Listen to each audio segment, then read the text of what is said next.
Anyways, that's the 3 bottles that I have from here. Hey everyone, what is going on? It is Brian. Welcome back to another video. Last week over on my Instagram, I had posted a few bottles of Rare Character. It is co-founded by Pablo Moy, and this is a newer brand that I've been seeing a lot of stores, a lot of groups doing picks from. And I ended up in the same place as Pablo, and he left me with a couple of bottles. And I already from a couple of months ago had a bottle that was left at the place that I work. And so I had not opened that one yet. And I made a little poll, if you will, on Instagram to see, should I pop these? Should we like taste through the barrels and just try and get an idea of what is going on with Rare Character? And a lot of folks said, yeah, let's go ahead. Some folks had never seen this brand. And I think that there's very little about it here on YouTube as well. But I definitely think this is something that we're going to be seeing more of in the future. So these are 3 different picks that we're going to get into. We have a High Time Wine Cellars 5-year, 9-month bourbon that we're going to taste. We are going to get into a 5-year, 10-month bourbon from Lee's Discount Liquor.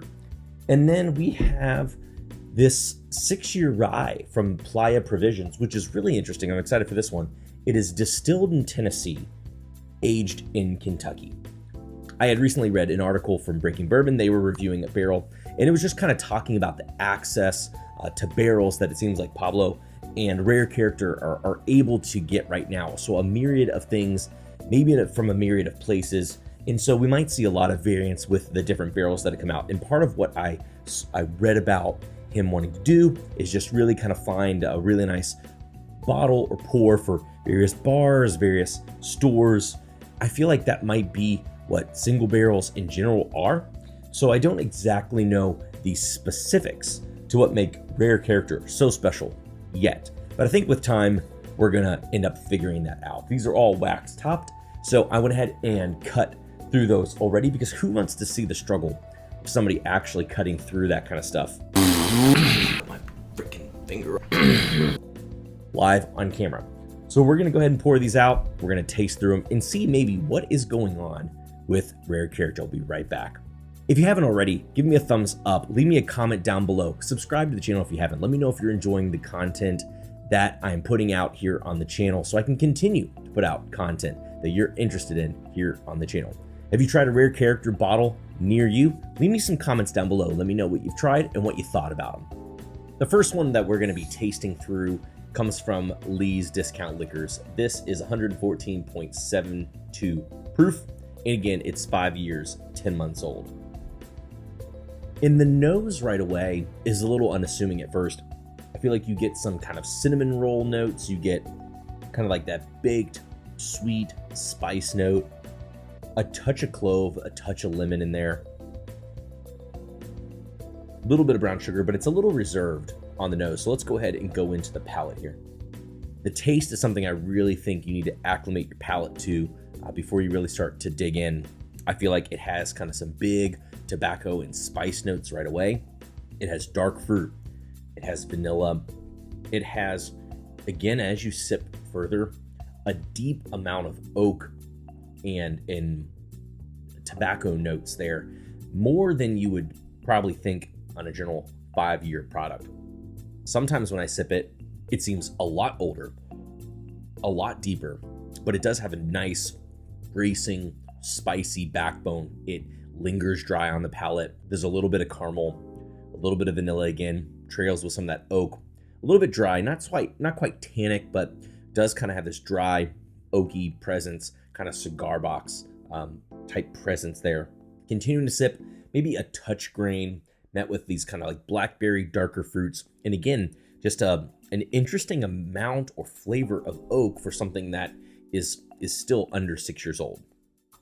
Let's transition to the other bourbon, which is the High Times. It is 117.12 proof, 5 years, 9 months. So pretty similar spec-wise, pretty similar proof-wise, and honestly, pretty similar on the nose. I feel like you may get a little bit more grain on the nose, but also a little bit more sweetness. So maybe you get this more like cereal grain like note, maybe a little bit more brown sugar as well. little less of the citrus, a little bit nougaty, a little bit chewy, caramel, but again, not without a little bit of that grain whiff. Let's go ahead and go into the palate. It does stick nicely to the glass here.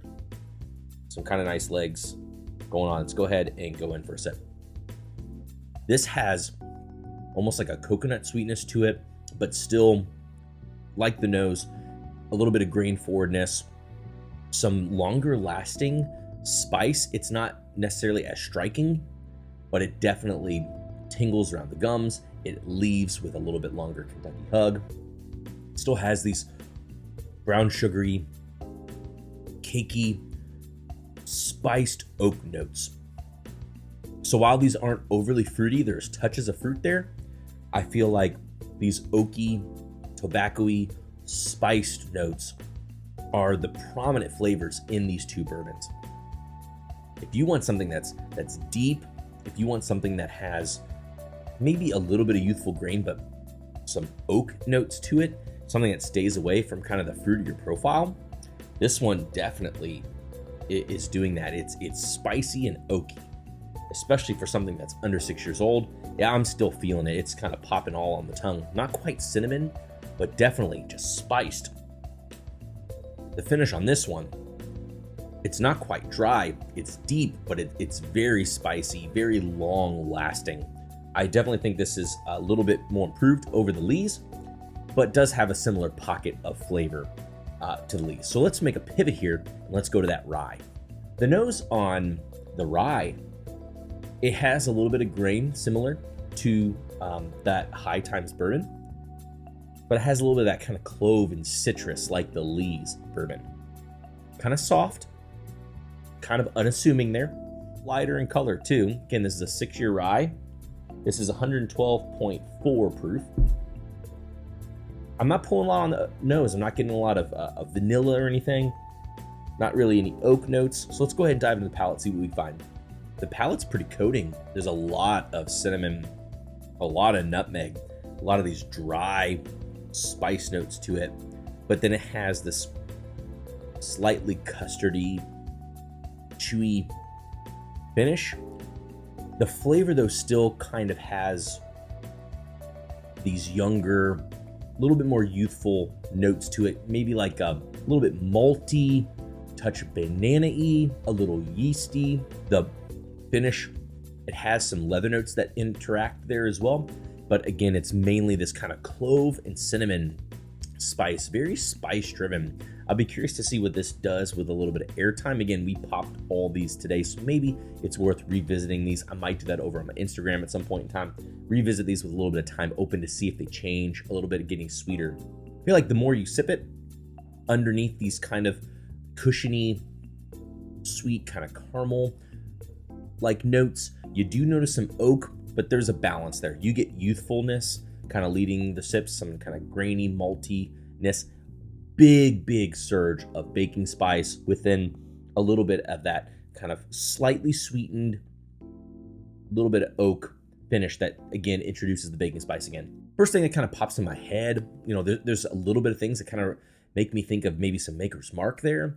There's something that kind of makes me think about the Frey Ranch a little bit. So I'd have to revisit this compared to some other bottles to really see where that is. Now, both the other things I mentioned are bourbons that it reminds me of. So it's a very spicy rye, very baking spice driven, without a lot of sweetness and without a lot of fruit notes. Anyways, that is the 3 bottles that I have from Rare Character. I'm sure that I'll try some. I know that Bourbon Pursuit's done a pick. I know that Sealbox has done some as well. And who knows, maybe there's an entry proof pick down the line. We'll see. Only time will tell. But either way, the 3 bottles that I have in, that's a little bit about what I know from the Rare Character releases. Again, if you all have tried any of these barrels, leave me some comments down below. I'd love to hear if your experience has been similar to mine with bourbons or the ryes. Maybe you've tried something with a completely different flavor profile. I'd love to hear about it in the comments down below. Thanks again so much, everybody. I hope this was informational for you all. If you all want more content, don't forget to join into the Entry Proof Live. That's a live that I do with Drew P. Whiskey. He's also here on YouTube. We're on his channel Thursday nights doing blind flights, talking about barrel picks, maybe have a guest on, all sorts of things. You will want more behind the scenes action. You want access to our barrel picks first. Consider joining us on Patreon, patreon.com/entryproofpodcast. Till next time, everybody, we'll see you all later.